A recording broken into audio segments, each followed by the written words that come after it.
hello, welcome everybody to Monster Monday. My name is DM Gallibond, and this show we are going to be talking about a monster from the realms of Magic the Gathering. That's right, it's May 3rd, 2020, and tonight we're going to be talking about the Barging Sergeant. Why are we talking about the Barging Sergeant on a D&D show? Well, because the Barging Sergeant from Magic the Gathering is a game that I have used in a D&D campaign, and I thought it might be fun. One of the things that I've seen in some of the comments is, well, tell us a little bit more about customizing monsters and reskinning monsters and making monsters that are a little bit unique instead of the history of monsters out of D&D. So that is one of the things that I will be hoping to do with this next phase of the program. Tonight's monster is the Barging Sergeant. It's a creature card that comes out of the Guilds of Ravnica expansion for Magic the Gathering. It's a Minotaur soldier that belongs to the Boros Legion. And in the PCs and my Walker of Waterdeep campaign went to Ravnica as part of their ongoing mission. This was one of the monsters they met and fought in a training arena as part of their adventures. Okay, so what is Walker of Waterdeep? Well, that's a campaign I started shortly, or campaign I conceived shortly after the Guildmaster's Guide to Ravnica sourcebook came out. I've long been a fan of Magic the Gathering as a game, love the artwork, love the creatures, and I've always thought, well, now it'd be really cool to take some of the creatures out of Magic and put them in a D&D campaign. And that's been something I've been thinking about since the mid 1990s, so practically since the game came out.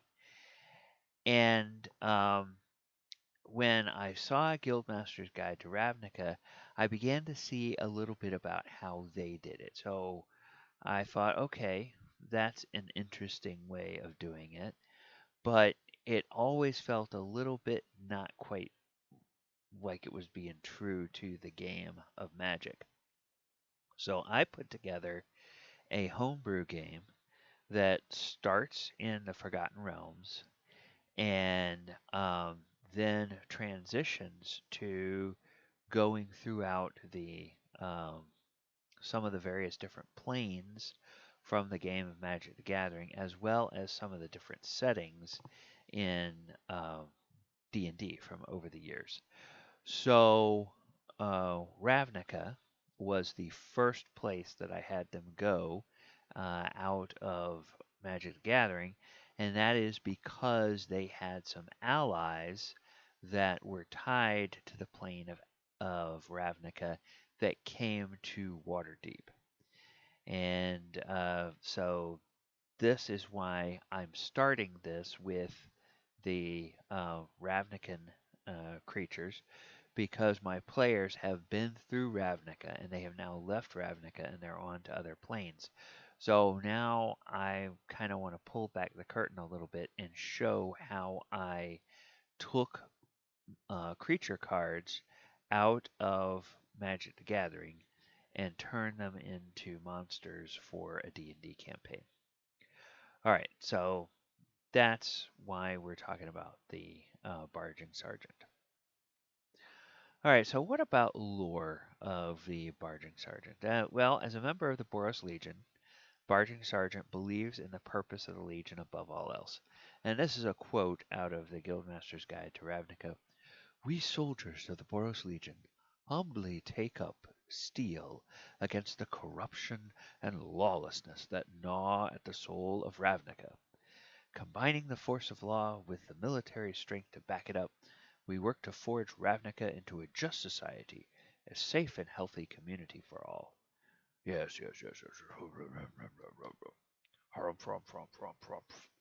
Okay, so what type of monster is it? Now, one of the things you have to do when you take a monster from the game of Magic the Gathering and put it into D&D is you have to give it a creature type.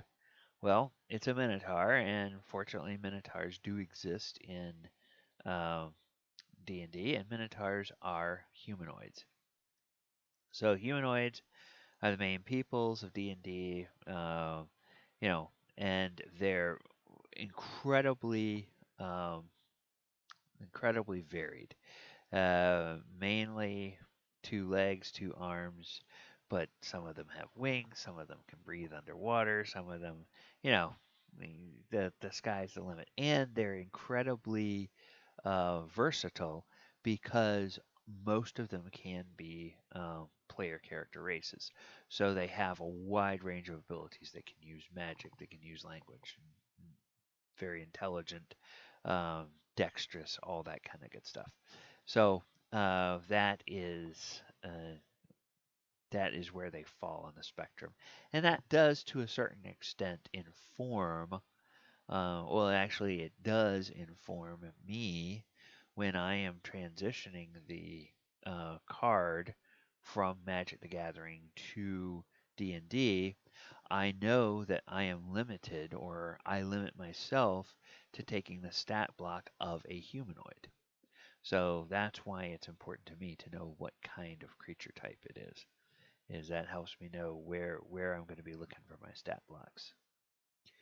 All right, and what about the terrain? Where would you find this Barging Sergeant? Well, urban areas. Most Ravnican monsters are denizens of the planetary city, planet-wide city that gives the plane its name, and the members of the Boros Legion are no exception. They are the military, um, basically the military defense force of the city, global city-state of Ravnica. Okay, so what about the flavor features, non-mechanical features of the monster? Uh, this this is more, I guess, with a card out of, especially a card out of Ravnica. This has more to do with kind of the lore of the plane and how this creature fits into that society. And with anybody that's part of the Boros Legion, that again goes back to part of the tenets and ideals of the Boros. So wherever criminals exploit others, petty tyrants make grabs for power, violence erupts and leaves devastation in its wake, we Boros soldiers are there, fighting to make things right. The Legion stands for peace and justice, which can be established only through the rule of law. Our moral stance is unquestionable as we strive to protect the innocent and the powerless from oppression and exploitation. Harumph, harumph, harumph, harumph. Okay. Hey, that guy didn't give the governor a harumph. Okay, so mechanical features. What does what does the what do the mechanical stats of the Barging Sergeant look like in D&D? Well, we will take a look at this, and some of you will go, "Oh my goodness, that's too tough to be that kind of challenge rating." But we'll start to break this down a little bit later on. The challenge rating is 7, and it gets plus 12 per attack, gets 4 attacks per round, has an AC of 20 for plate mail and shield, 160 hit points, um, and its damage dice are d8s, has a stat block, 18 strength, 15 dex, 17 con, 10 intelligence, 13 wisdom, 16 charisma. So in my conversion algorithm from Magic the Gathering to D&D, the casting cost and the toughness add up to the CR. So the Barging Sergeant is a 5 casting cost creature, and it's got 4 power and 2 toughness. So you look at the 5 casting cost and the 2 toughness, you add those together, it becomes a CR7 creature. Why is this monster so tough for a CR7? Because it's a homebrew. The kind of things that make sense in my homebrew game are not going to necessarily make sense in your homebrew game, or in her homebrew game, or in his homebrew game. It's different games, different sets of players, different sets of characters, different situations. So, it's one reason why I don't like to import homebrew stuff from other games into my game because it's unbalanced for my game. Just like trying to export homebrew stuff from my game to another game might be very unbalanced. It might be it in some cases it might be too powerful to go to another game, but in other cases it might be too weak to go to another game. So it doesn't make any kind of sense. And so here's a little bit of my justification, and here's how this works. Um, it's it's the kind of monster I need in my game to pose a challenge to my players at my table. The average AC of the PCs in my game ranges between 18 and 24, and that's including the fact that we have a barbarian who doesn't wear armor. So we still have like an AC 18 barbarian, and then we have a Warforged cleric that has a 24 AC. So they're all very hard to hit. So in order to get a curve where my monsters are hitting them a, relatively consistent number of times, that attack bonus has to be pretty high. Um, it might be too high to fit into, or it would be definitely way too high to fit into a game where it was primarily a bunch of clothies. A bunch of low dexterity, low armor, cloth wearing finger twinklers that, you know, just would go down like a sack of potatoes if you hit them too hard. In my game, uh, they're a very uh, either by their dexterity or by their armor or by both, they are very hard to hit. So, uh, and then the PCs deal out a lot of damage. So conversely, my monster needs to have a huge bucket of hit points to last more than a round in a fight. And at AC 20, that's actually kind of high. That's kind of on the high end for the AC of the monsters that I put in there. Since I give them a big old bucket of hit points, I tend to try to like to keep the ACs down below 20 so that just like my monsters have a fair chance of hitting the PCs have a fair chance of hitting the monsters, and they deal a crap ton of damage every round to the monster. So they can whittle them down relatively quickly. Um, and this monster also reflects the powerful abilities of the monster in the Magic the Gathering game. Well, how does it do that? So let's take a closer look at its attacks. I said it gets 4 attacks, and it attacks twice with its longsword, once with its bite, and once with its gore. So the longsword is plus 12 to hit, melee weapon attack, reach of 5. It does 1d8 plus 4 damage. That plus 4 obviously comes from the strength 18. The bite is a plus 12, um, reach of 5, and 2d8 plus 4 bludgeoning damage.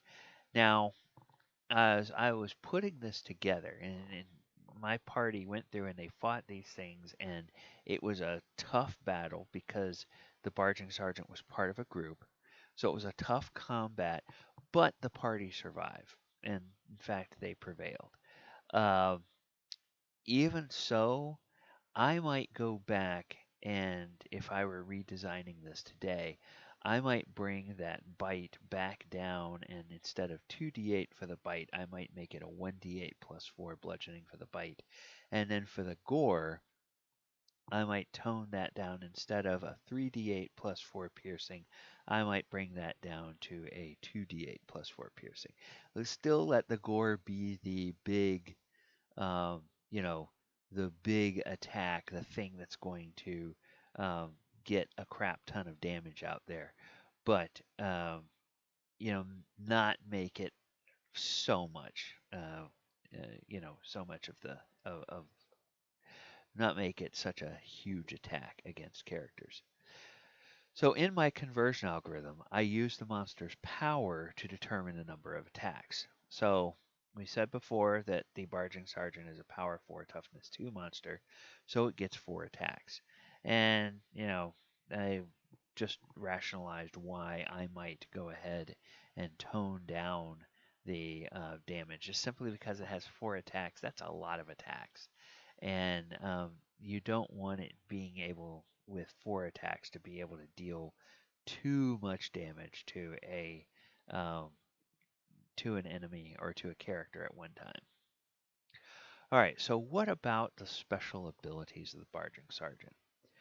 Well, now this will give you a little bit of a clue how I use the colors in Magic. So it's got damage immunity to fire and damage resistance to thunder. And it's got a special field command or a special ability called Field Command. As a bonus action, Barging Sergeant can target one ally of lesser CR that the Barging Sergeant can see, and it can give that ally advantage on their attacks until the end of the Barging Sergeant's next turn. Okay, well, we're going to go through all of that. Why the immunity and resistance? Well, in my campaign, that's based on the color of mana used to cast the creature in Magic the Gathering. Barging Sergeant is a red card, and I decided in putting a matrix together. Partially it's arbitrary, partially it's based on what goes into some of the classic cards of each color. But red, I decided, is going to be keyed to fire and thunder damage. So most red creatures that I convert to D&D will get either immunity and or resistance to one or both of fire or thunder. And if they have special abilities that deal a special type of damage, they are most often going to deal fire damage or thunder damage. So because I like that idea that there's a theme, a thematic um, roadmap. And part of it is also giving myself a system so I don't have to, reinvent everything from scratch for every new monster. If I map out how things translate from Magic to D&D, I can be both more consistent and offload some of the brain power it takes to figure out what the whole stat block of everything is going to be. So part of this is how I develop my formula, and then of course it's an ongoing thing. It's like we went to Ravnica. I put together all of these, and in the most part, I think I did a pretty good job of putting together enemies for my players. But I learned something about it. So now that we're on to the next plane, I'm using what I learned from Ravnica to build the monsters that they're going to be facing in this plane of existence. And then what about that field command ability? Well, if you look at the card gets an ability called Mentor. And that Mentor says whenever this creature attacks, put a +1/+1 counter on a target attacking creature with lesser power. Okay, so I mean, when you're in the attack phase, then what's attacking is your allies. So I said, all right, how do I make that work in D&D? Well, there's no real mechanic in D&D where it says, oh, well, this guy automatically gains a level. But there is a mechanic like Pack Tactics that says, oh, um, you give an ally advantage on the attacks. Now, normally Pack Tactics, you have to be standing right next to each other, but not this guy. He's a sergeant. He's like, hey, grunt, go after it. He's weak on the left pauldron. Attack him. And so that's how he gets advantages because he's a sergeant barking orders across the battlefield. Uh, so I try to take things that are thematic to the card in Magic the Gathering and make that part of the creature's abilities in the uh, in the D&D game. All right. So, what about the Barging Sergeant in its origins in Magic the Gathering. Now, like I said, I've been thinking about doing this kind of crossover since that came out. So you can tell I have been interested in and I have enjoyed Magic the Gathering for many years. But at the same time, I won't pretend to be good at the game. I get caught up on, oh, this is a cool creature with cool abilities, and this is a cool creature with a cool. I want to put those things together and run them in a deck. Not, and they don't always make sense to run together. So I've never been terribly good at the game, and I've always liked decks that are just fun. Um, my favorite uh, my favorite release of all was the release that had the slivers in it. And I just loved building sliver decks. I mean, when I first found the Sliver Queen, it was like, okay, I was in heaven. I made a 5 color deck that used all 5 colors of mana or special lands that would let you cast multiple colors or, mana of any color. And I put that thing together and I just put a whole bunch of different slivers in there. And most of them are such low cost. You just get this whole army of things out there and run over your opponent. And more than anything, it was fun.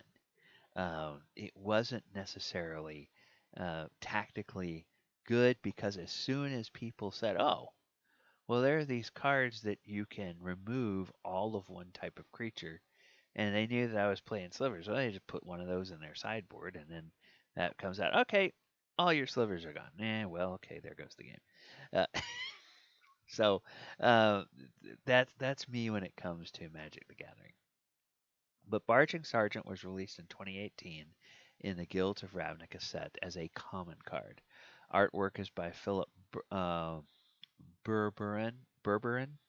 It was one of 143 creatures in the set, one of 69 cards requiring red mana to cast, one of 30 cards costing 5 mana to cast, and one of 25 cards in the set bearing the Boros Legion guild mark. And the Barging Sergeant is also one of 29 cards across all the expansions of Magic the Gathering to either have the word Minotaur as part of the name or as part of the subtype of the card.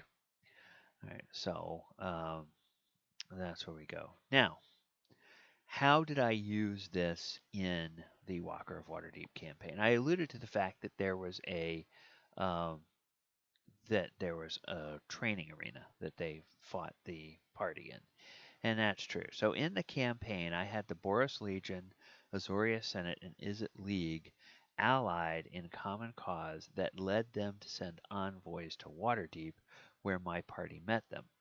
After a rocky start to their meeting, PCs were eventually chosen as ambassadors from Toril to travel to Ravnica. And the Boros set up a sparring challenge to try to impress the country bumpkins from the primitive backwater plain of Toril. The Barging Sergeant was the leader of the opponents the party faced, and those opponents also included a Blade Instructor, a Boros Challenger, and some fresh-faced recruits. Okay, well, as you may notice from looking at this, the not only does the um, Barging Sergeant have that mentor ability, but the Blade Instructor and the Boros Challenger also get that mentor ability. So this is a case where um, I put enemies out there that had a similar synergy that made the entire force they were facing a little bit tougher because now practically everybody on the battlefield is getting advantage in trying to attack the party. So um, that means that yeah, they're kind of hitting.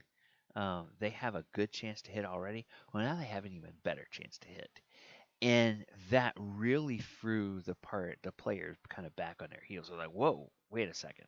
Now they survived, and they got through the fight, and but there were several members of the party that went to 0 hit points, and eventually all of the enemies went to 0 hit points. But it really required a lot of, a lot of the party's uh, best effort in terms of, being able to, uh, use their skills to the maximum advantage in that sparring match. So um, that was the first fight that I threw at them, and I pitched it as a training arena fight. But I also said that the Boros, being the Boros, they use live weapons, and they use deadly weapons in their sparring. Um, and they have healers there on site, sufficient enough that they can do battlefield revivals and battlefield resurrections if it becomes necessary. Uh, but they did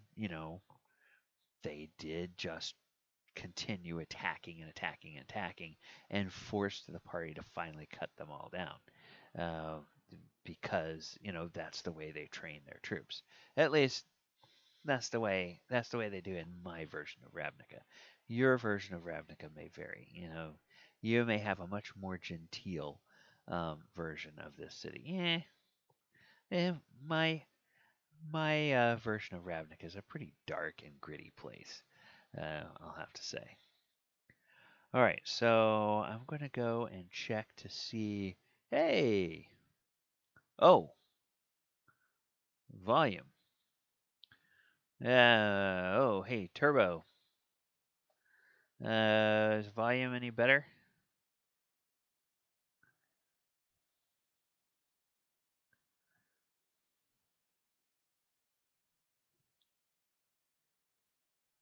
Okay, well, maybe Turbo is not there anymore. Sorry about that. Sorry I missed your comment uh, on the Monster Monday. I'm on a different computer than I am on when I run my games because here we go. Let me bring that up. Okay, yeah, I'm on a different computer than I am when I run the games because I have just one monitor here, where I have actually three monitors when I run the game, so I can throw the stream up on a separate monitor than the uh, actual game that I'm running. Of course, that one requires me to look away from the laptop screen and check out what's on the stream. So oftentimes I have to rely on my players to tell me, hey, there's somebody on the stream with a question. All right. Yeah, sorry about that, but thank you for the feedback, Turbo. I'll remember that for next week and keep the volume up a little bit on this machine. All right, so I don't think there are other questions here. So we will go ahead into the wrap up.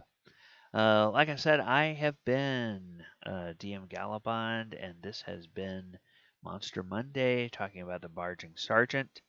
You can tune in on this Twitch channel other times during the week, and we have the Walker of Waterdeep, the game that I use this creature in, on Sundays at 2:30 p.m. Eastern, and the Dragon of Icespire Peak is on Thursday nights at 8 p.m. Eastern. You can also find me on YouTube and on the Patreon. If you really like what we're doing here, please follow the channel. Please subscribe. You can follow the YouTube channel, subscribe over there. And if you really enjoy and really want to help us do some more stuff, you can join the Patreon. All right, well, that is going to do it for Monster Monday. Hope everyone has a wonderful week. Take care, and we will talk to you later. Good night, everybody, and watch out for the monsters under the bed.